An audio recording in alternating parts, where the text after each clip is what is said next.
After hundreds of billions, so estimates of $2.3 trillion spent of taxpayer money in Afghanistan, destruction of a nation, thousands to hundreds of thousands dead, refugees scattered all around the world, scarred families in Afghanistan who've basically been at war for 40 years with the Afghan Soviet invasion, to the Civil War, to the 20-year Western campaign, to the mentally scarred veterans from the West and their allies.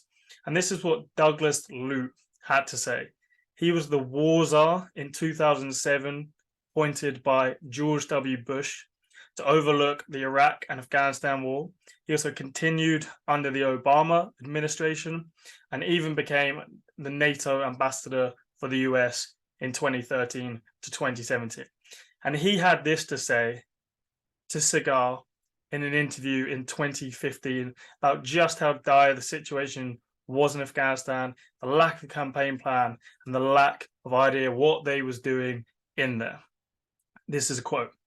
After coordinating Afghanistan strategy at the National Security Council from 2007 to 2013, Douglas Lute told Cigar, "We were devoid of a fundamental understanding of Afghanistan. We didn't know what we were doing. We're going to do something in Afghanistan with 10 billion. Haiti is a small country in our own backyard with no extremist insurgency, and we can't develop it. And we expect to develop Afghanistan with 10 billion? What are we trying to do here? We didn't have the foggiest notion of what we were undertaking. It's really much worse than you think. There was a fundamental gap of understanding on the front end, overstated objectives, an over-reliance on the military, and a lack of understanding of the resources necessary." They are some stark words from Douglas Lute and will foreshadow the rest of this video and the real lack of campaign plan they really had, spoken from multiple officials.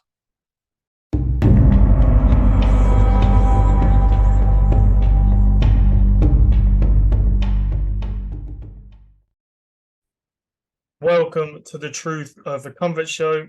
Again, today I will be talking about Afghanistan and the Afghan Papers. If you're unsure what the Afghan Papers are, check out my first video in this Afghan Papers series and watch the first few minutes and then come back, or obviously simply look it up. Or for the condensed view, the Afghan Papers were the result of the Washington Post suing Cigar, the Overwatch organization set up by the US government in 2008 for Afghan reconstruction. And they did interviews with officials all around the world in governments, military, the UN, NATO, aid organizations, economic advisors, and obviously mainly the US side of that in the government. And they have these, transcripts, documents, and audio, all of these insights into the Afghanistan war. And much like in my previous videos, I did it around the Afghan Papers book written by Craig Whitlock, a Washington Post journalist, part of getting all of these documents. So it involves internal memos and emails from people like Donald Rumsfeld, and then ex-veterans and soldiers doing interviews with military colleges. The idea and the correlation between all of those is it's coming straight from the horse's mouth. Some of them are doing it internally where they think it's never going to get out, in the early 2000s where, the internet is barely a thing as well. And then you have people doing, interviews where they think snippets of that's going to come out. And then obviously you have some doing actual interviews publicly or semi-publicly with military colleges for, like lessons learned for the future and future operations. But obviously all coming from the horse's mouth with the people in the know-how on the ground and people setting policy. And it's a real valuable insight into what they really thought about the war themselves, rather than glossy press conferences and Senate hearings. So in my first video on the Afghan Papers, I did about the rural and tribal nature of Afghanistan and how the Western partners had, an issue with that because they're doing a centralized government top down with the president, where Afghan people, are used to doing things locally and tribally. They don't care who's in Kabul. They don't really appreciate, got a police force here and a military force, and they're trying to bring in justice. They don't have respect for authority. Their authority is their own and their tribe, and it just doesn't really work. And then the next one was about the Afghan National Army, police, and government being completely corrupt. And then obviously the Western partners and the US completely fueling that with money, influence, and blessing, basically. And, they really don't respect authority of these institutions you brought in. And then they're also corrupt. And these just piece by piece adds up to the reasons why, the Afghan war failed. It's not about completely, just the battles. It's about everything. And today I'm going to be talking about the fact they didn't really have a proper campaign plan, no long-term strategy, no cohesion between allies. Lots of NATO countries involved, different objectives under more the US command rather than a NATO top-down one strategy. You have no cohesion between agencies as well. The CIA has warlords on their on their pay because they're good power breakers in that region. Someone else, maybe from the State Department, wants to clean up warlordism and corruption. They butt heads. There's not really an agreement. Politics gets in the way. It carries on, and no one's really held accountable. There was also the fact that they knew it was going to be a lot longer than they said. This was not going to be done and dusted by the next year. Many of them, including Donald Rumsfeld, even said privately, can we win the global war on terror? I think so. But in Iraq and Afghanistan, it's going to be a long, hard slog. You knew that from very early on. Were they saying that in public? No. Did anyone think it was going to last 21 years?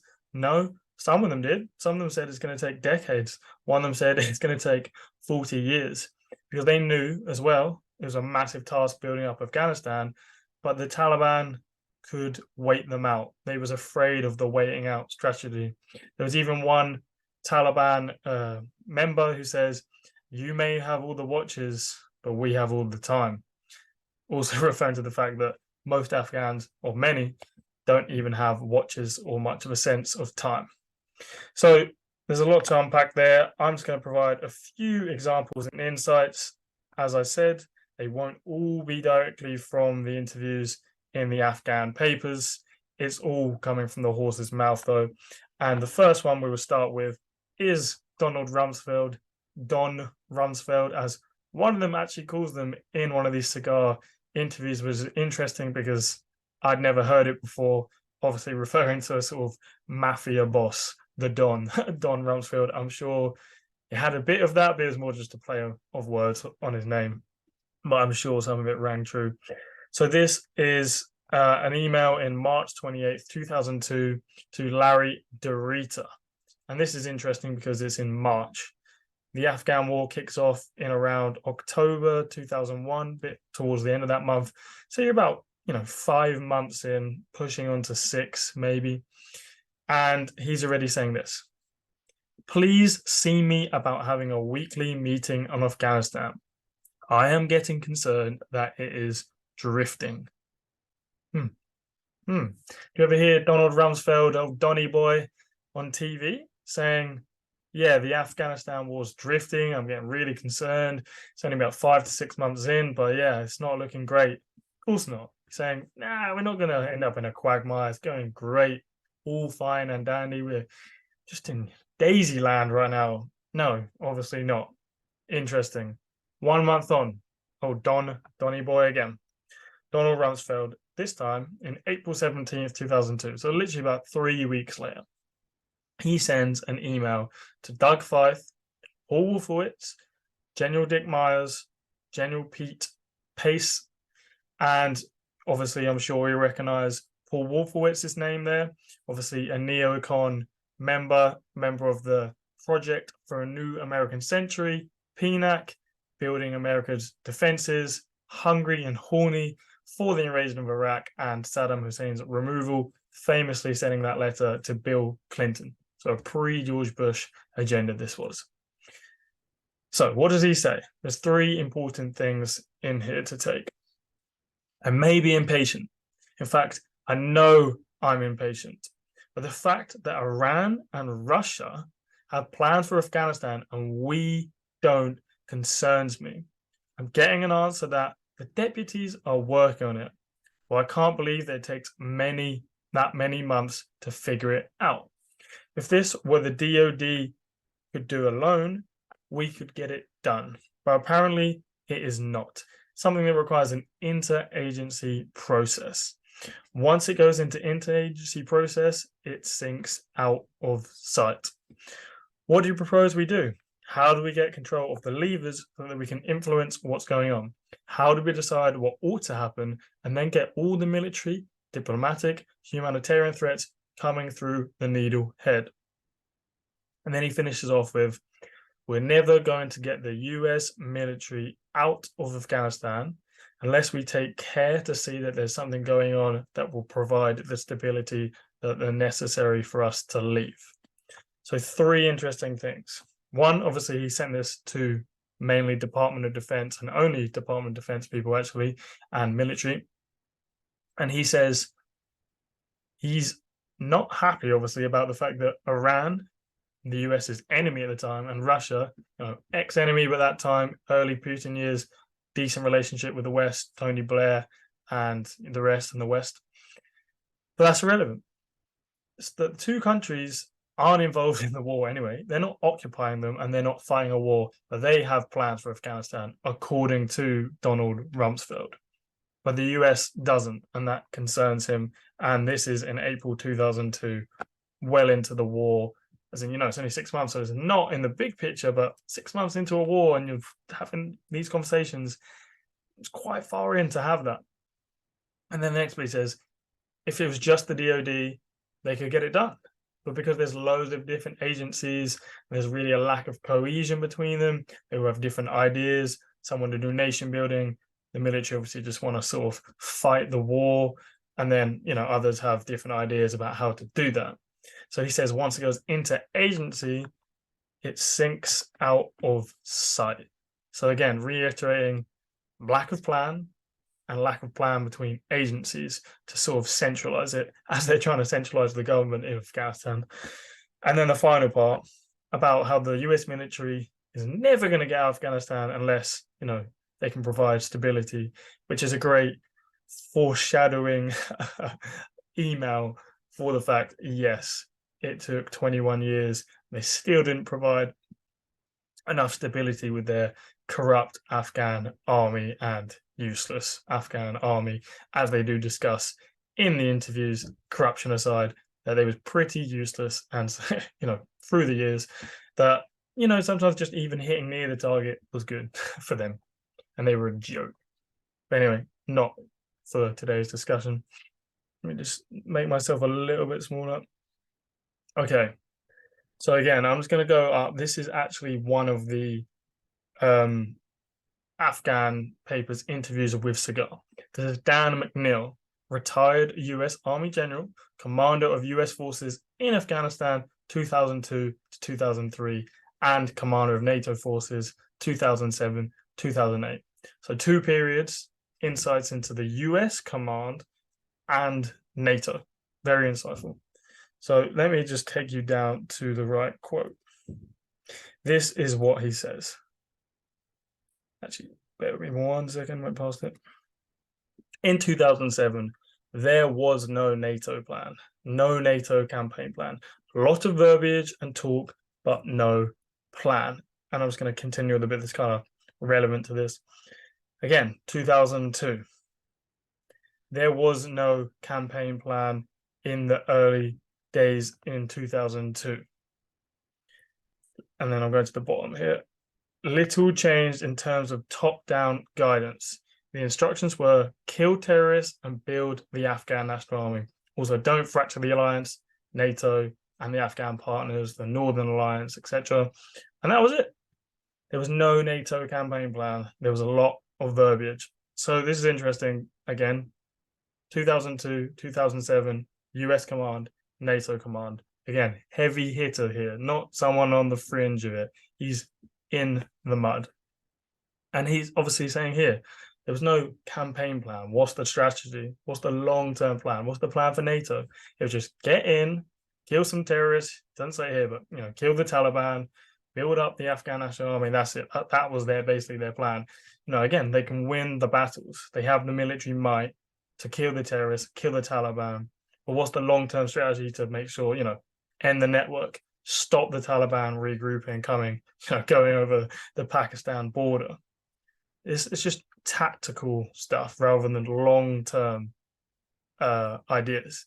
And again, no NATO campaign plan. And other people have suggested they should have just had a NATO commander rather than it being under the US, because it just causes too many problems. Again, so this is on a similar subject. I'll take you to the top here. This is a 2017 interview. And this is David Richards, retired British Army General and former Chief of Defence Staff, Commander of NATO Forces 2006-2007. So he's basically hands it off to the guy just before. And what does he say? And this is 2017. He's saying this. No long-term strategy, no command and control. We were trying to get a single, coherent, long-term approach, a proper strategy. But instead we got a lot of tactics. There's no coherent, long-term strategy. This was a long process, and the US had longer tours, but the force rotations still changed the strategy and forced everything to be short-term. So the soldiers go out, they train up the Afghan army, they make relationships and links to the government and whoever it may be, and then they rotate. New ones come in, probably make the same mistakes their previous ones did at the start, forcing Western ideals and ways of training them, rather than, merging it with Afghan culture, or any relationships that were gone, severed. And again, they make the same mistakes. New rotation comes in.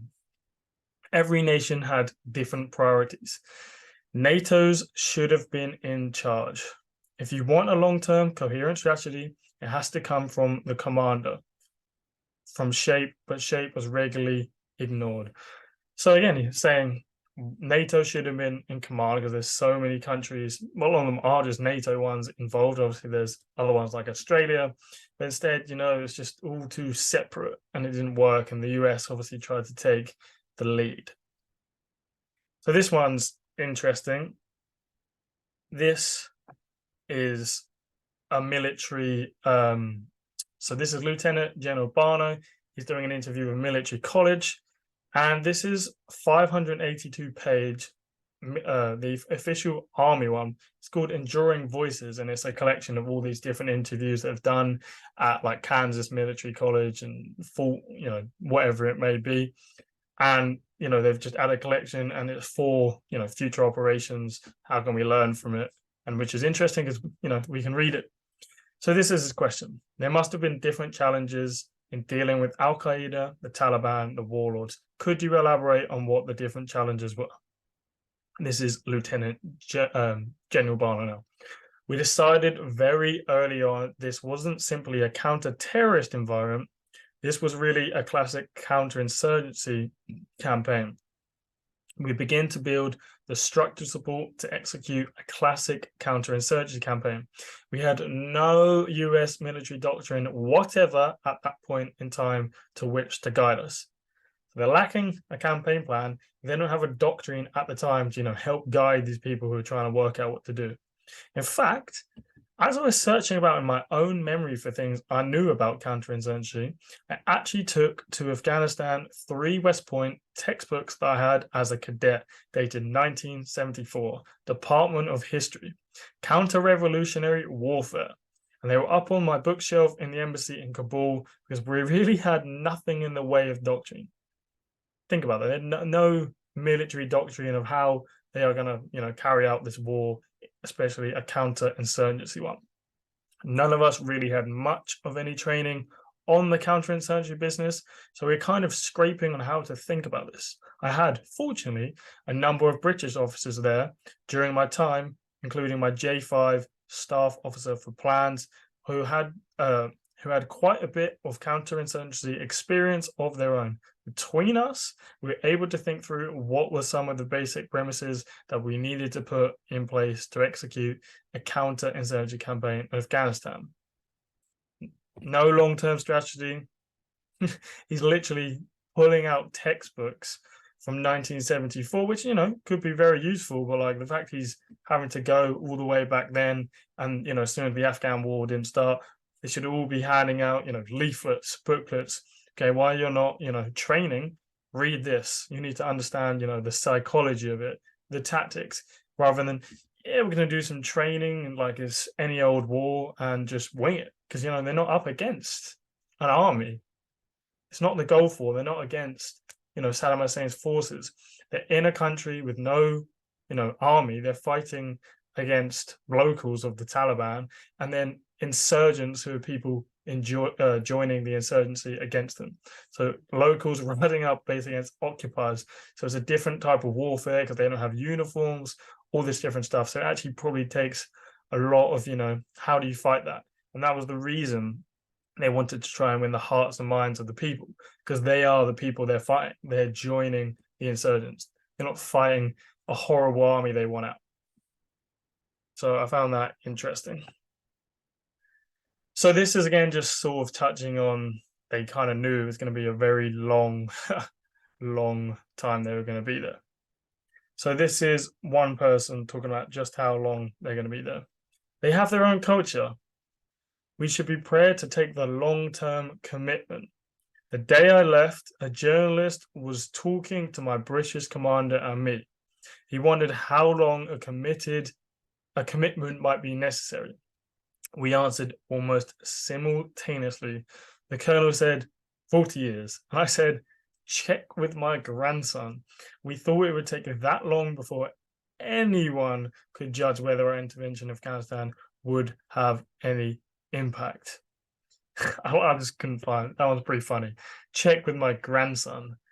I mean, I'm sure they're exaggerating. Check with my grandson, 4 years, because they didn't know how long they was going to be there. They're chucking out, sort of a joke, but it has meaning. It means we really don't think we can do this in 1 to 10 years. 5 years. Most people probably thought they'd be done in 5 years max, if that. The Gulf War was like not even a year. Like a lot of interventions, months. Obviously Vietnam stuff were longer, but obviously they had a feeling they are going to be there for very long. I'm just going to go up and just check. So this is the Library of Congress interview with Thomas R. Hudson. I'm just trying to, I'm not sure exactly his position, but this is officially from, the US government. So this is a proper source to use. But yeah, 40 years or check with my grandson. So let's just go up on this one. See the last couple. This is the last one actually. Robert Finn. So he's doing this interview in 2015. He was the US ambassador to Afghanistan 2002 to 2003. Okay. So this is something that should run well with you. Take a longer perspective. This is a systematic problem of our government. We can't think beyond the next election. When we went to Afghanistan, everyone was talking about a year or two. And I said to them, it would be lucky if we get out here in 20. So that's the thing about the US, especially with their elections are strange because they have like the midterms. So like 2 years in, obviously Joe Biden now, and there's all these elections starting. So people are constantly sort of politicized for one, but they're always thinking, oh, short-term gain, we need to do this stuff to look good for this election. So in Afghanistan, they're looking, yeah, we can, for 2 years, we do this and we should be done. No, you need to be thinking long game. This guy thinks, the ambassador at the time when they invade, he says, everyone's saying we'll be a year or two. He says, no, we need to look to be here because we're lucky if we get out for 20. Did they take his advice? Probably not, because they need a long-term strategy, 5, 10 years. I mean, think about businesses. They look, where do we want to be by 5 years? Classic question in an interview. Where do you see yourself in 5 years? The US government's like, out of Afghanistan, almost done with Iraq, probably, lining up Syria and Libya by then, and the rest. Common business have 5-year plan, 10-year plan. What's the long-term strategy? Yeah, here's some things we can do now. We can win this battle, we can beat this competitor, but what's the long-term strategy? And again, the public was obviously massively, massively misled, through these press conferences by people like Donald Rumsfeld. But behind the scenes, he's worrying that it's drifting. He's saying Iran and Russia have a plan. We don't. The military needs to find, stability. Otherwise, we're not going to get out of here. He also says behind closed doors, we have no real intelligence. I don't have an insight into who the bad guys are. No human intelligence doesn't know who the bad guys are. They say all this stuff behind the scenes. They're a lot more pessimistic, frank, and realistic, but they don't say that in public because they need to look like it's going well. And you could say partly because it needs to look good to the enemy for propaganda purposes, maybe. But again, they knew it was going to be a long time. He's one of the main people. That's why I'm highlighting him. Long, hard slog, as I said at the start. All these officials saying, this was just a selection. There's loads more. Think about the 620 interviews. Right, my light has just gone. So I'm going to call that a day. As you can see, it's got a lot darker. Cut short there a bit while I was sort of finishing up. Anyway, as I said, it was going to be a long, hard slog. Lots of them knew there was no real campaign plan. They're digging for military doctrine. They're joking about that, yeah, we'd be out here past my grandson because it's going to be that long, and the rest. And again, another insight into the Afghanistan war through the Afghan Papers. Great work of Craig Whitlock. And again, another piece in the massive puzzle of why, it failed and the tower came crumbling down. Thanks for listening to the Truth Over Comfort show. And I'm going to call it a night. Thank you.